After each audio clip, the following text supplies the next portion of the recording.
तुम्ही जाग असावं, हे भीमाचं पिल्लू जाग असावं, अरे जाग असावं, हे भीमाचं पिल्लू जाग असावं, अरे जाग असावं, हे भीमाचं पिल्लू जाग असावं. पुढारताना हा पुढारताना कधी कुणाच्या माग नसावं, पुढारताना कधी कुणाच्या माग नसावं. जाग असावं, हे भीमाचं पिल्लू जाग असावं, हा जाग असावं, हे भीमाचं पिल्लू जाग असावं.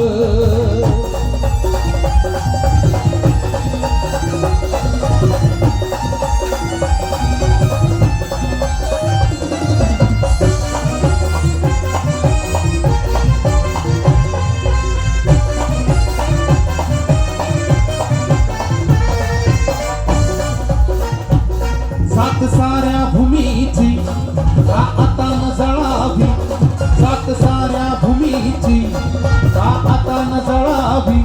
सात जी माणसापासून कधीच दूर जात नाही तिलाच जात म्हणतात. तुम्ही आम्ही तर सर्वसाधारण माणसं आहोत, पण बाबासाहेबांसारख्या महामानवाला देखील बडोद्याच्या संस्थानामध्ये जात विचारण्यात आली. आणि म्हणून वामनदादांनी लिहिलं, काय लिहिलं? मुंबईचा एक अधिकारी त्या राजदरबारी आला तरी जात कळेना. सुटा फुटात रुबाबदार बाबासाहेब आंबेडकर, कशी काय कोणाला जात कळणार? म्हणून वामनदादा लिहितात, मुंबईचा एक अधिकारी त्या राजदरबारी आला तरी जात कळेना. कार कुणी करणारा बामनपरी साहिबांच्या कॅबिनीत आला जरी. मग हळू हेच भीमाला विचारी, साहेब तुमची जात काय? जात. म्हणून चिडून वामनदादा लिहितात, जात साऱ्या भूमीची का आता न जळावी, जात साऱ्या भूमीची का आता न जळावी. ही क्रांती भीमाची का तुला न कळावी, जात साऱ्या भूमीची का आता न जळावी. ही क्रांती भीमाची का तुला न कळावी. अरे क्रांतीसाठी क्रांतीसाठी आकाश त्यान कंबर कसावं, क्रांतीसाठी आकाश त्यान कंबर कसावं. क्रांतीसाठी आताच त्यानं कंबर कसावं. जाग असावं, हे भीमाचं पिल्लू जाग असावं, जाग असावं, हे भीमाचं पिल्लू जाग असावं.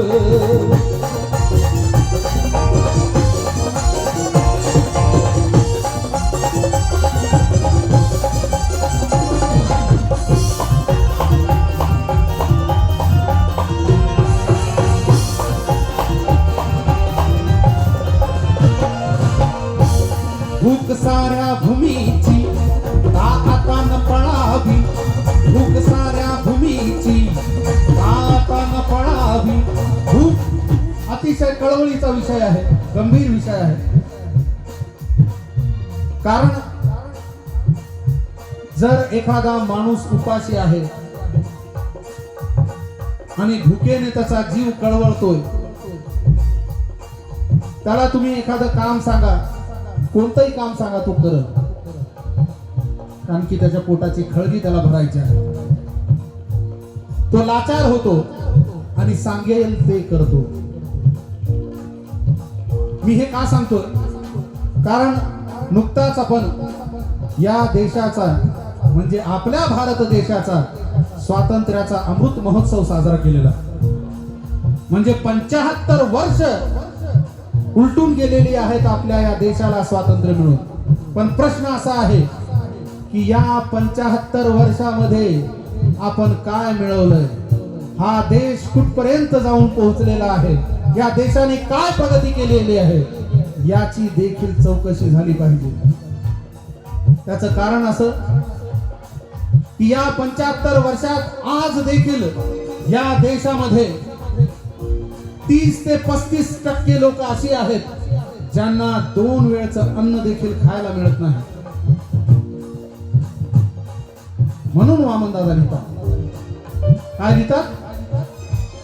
भूक साऱ्या भूमीची का आता न पळावी, भूक साऱ्या भूमीची का आता न पळावी.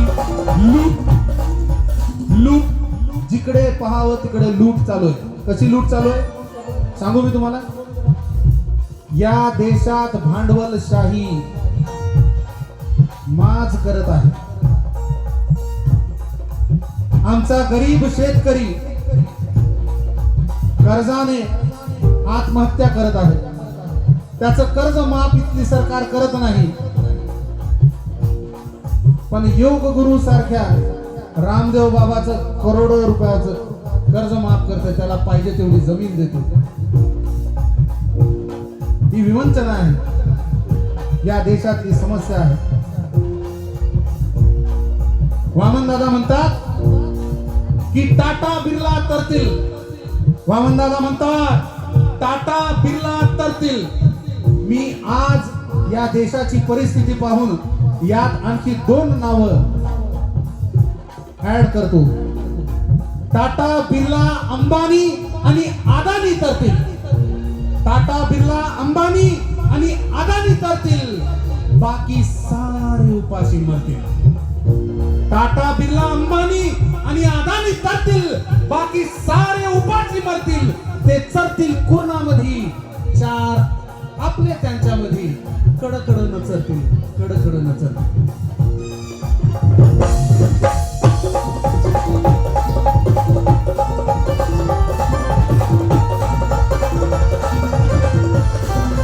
म्हणून बाबासाहेबांनी या देशातल्या शोषित वंचित अशा सर्व समाजांना सांगितलं की हक मांगने से नहीं मिलेगा, हक मांगने से नहीं मिलेगा, तुमको उसको छीनना पड़ेगा, उसको हासिल करना पड़ेगा. इसलिए एक शायर लिखता है, जयपाल भाऊ, शायर ऐसा लिखता है कि आहों से पत्थर पिघलेगा, इस धोखे में मत रहना. म्हणजे आपण जर रडतो त्याच्या ज्या हुंदक्या येतात त्याला आहो से पत्थर पिघलेगा, इस धोखे में मत रहना. तुम्हें भी यहाँ इंसाफ मिलेगा, इस धोखे में मत रहना. इस देश के जर्रे जर्रे पर तुम्हारा भी एक हिस्सा है, मगर बुला बुला कर कोई देगा. इस धोखे में मत रहना, इस धोखे में मत रहना.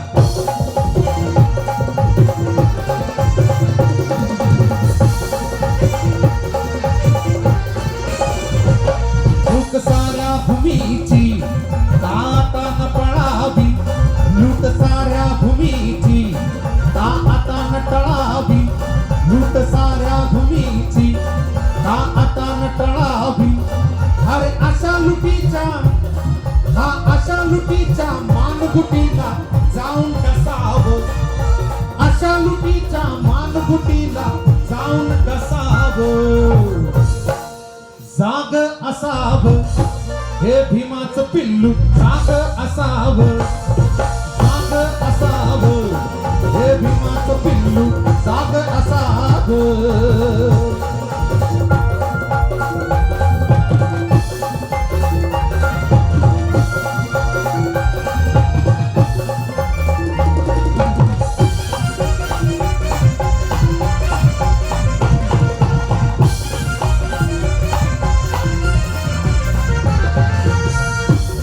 आज वामन प्रमाण रामाधारी सराब, आज वामन प्रमाण रामाधारी सराब, या वाघाच्या पिलान. आयोजकांना मी विनंती करतो, किशोरदादा पाटील साहेब, जी कोणी मंडळी आहेत 2 मिनिटासाठी म्हणते, आपण पण वरते समोर या. आयोजकांना 1-2 मिनिटासाठी विनंती आहे, समोर यायचं आहे. एकदा जोरदार टाळ्या या सर्वच आयोजकांसाठी.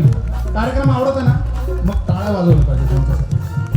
तुमच्यासाठी दिवसाची रात्र रात्रीचा दिवस करून हे सुंदर असं नियोजन या सर्व मान्यवरांनी केलेलं आहे. यांचं कौतुक झालं पाहिजे.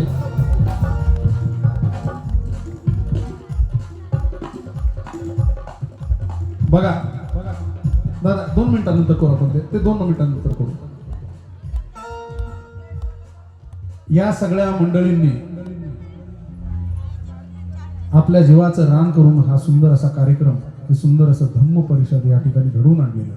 एकदा जोरदार टाळ्या यांच्यासाठी. ही बाबासाहेबांची लेकरं आहेत, बाबासाहेबांची वाघ आहे. इन बाबा साहब के शेरों के लिए एक शेर होना जरूरी है. बरोबर है ना? ये लहजा नर्म भी कर ले, ये सारे लोग बाबा साहब के शेर. ये लहजा नर्म भी कर ले. लहजा म्हणजे वागण्याची पद्धत. ये लहजा नर्म भी कर ले, फिर भी झुंझलाहट नहीं जाती. ये लहजा नर्म भी कर ले, फिर भी झुंझलाहट नहीं जाती. मियां ये शेर है, शेरों की गुर्राहट नहीं जाती, नहीं जाती. क्यों? क्योंकि हम जब चलते हैं तो देखने वालों का दिल मचल जाता है. हम बाबा साहब के बच्चे, हम जब चलते हैं तो देखने वालों का दिल मचल जाता है. हम जब ठहरते हैं तो तूफा भी ठहर जाता है. हमें बदलने की कोशिश ना करना हरगिज, हमें बदलने की कोशिश ना करना हरगिज, क्योंकि हम जब भी बदलते हैं तो इतिहास बदल जाता है.